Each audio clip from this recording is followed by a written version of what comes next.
లో ఆ రోజు తునులు పద్మనాభం గారు ముద్రగడ పద్మనాభం గారు చేసిన దీక్షలో మన అపశృతి జరిగింది. ట్రైన్ తగలబెడతాం కానీ, పోలీస్ స్టేషన్ తగలబెడతాం కానీ, పోలీసులను కొడతాం కానీ ఇవన్నీ కూడా సంఘటనలు జరిగినాయి. ఆ రోజు ఆ సంఘటన నుంచి ఇప్పటి వరకు కూడా కేసు సిఐడికి అప్పచెప్పడం జరిగింది.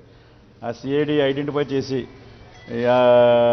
ఆ కార్యక్రమం పూర్తి బాధ్యత సిఐడికి అప్పచెప్పి సిఐడినే చూడమని చెప్పాం. సిఐడి నిన్న ఒక 6గురిని తీసుకోవడం జరిగింది. 6గురిని తీసి ఎంక్వైరీ చేస్తుంది. ఎంక్వైరీ చేసి వేళ కేసు కూడా టేకప్ చేసింది జరిగింది. ఎందుకంటే సమాజంలో ఇలాంటి సంఘటనలు జరిగినప్పుడు మనం సీరియస్గా తీసుకోకపోతే వేరే విధంగా మారే పరిస్థితి ఉంది కనుక తీసుకోవడం జరిగింది. తీసుకున్న వాళ్ళందరూ కూడా నేర చరిత్ర ఉన్న వాళ్ళందరూ కూడా, అలాగే వైఎస్ఆర్ పార్టీ కూడా కనెక్షన్ ఉన్న వాళ్ళందరూ కూడా, ఏది ఏమైనా ఇలాంటి సంఘటనలు జరిగినప్పుడు ప్రభుత్వం స్పందించవలసి వచ్చింది. దాన్ని సిఐడి ద్వారా పూర్తి బాధ్యత అప్పచేసి ఇండిపెండెంట్గా ఉంటుంది, సిఐడి ద్వారా చేస్తే బాగుంటుందని సిఐడికి అప్పచెప్పడం. సిఐడి ఆ కార్యక్రమం తీసుకుంది. కార్యక్రమం జరుగుతుంది కూడా.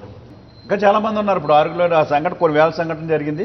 అందులో 6గురు ఐడెంటిఫై, అందరూ 6గురు కూడా ఇప్పుడు చూసిన వాళ్ళు చూస్తే అందరూ కూడా రౌడీ షీటర్స్ ఉన్నారు. అందరూ కూడా జరిగింది. ఇంకా టేకప్ చేసి ఎంతమంది ఉన్నారు, ఎంతమంది ఇన్వాల్వ్మెంట్ ఉన్నారు అందరినీ కూడా టేకప్ చేస్తుంది.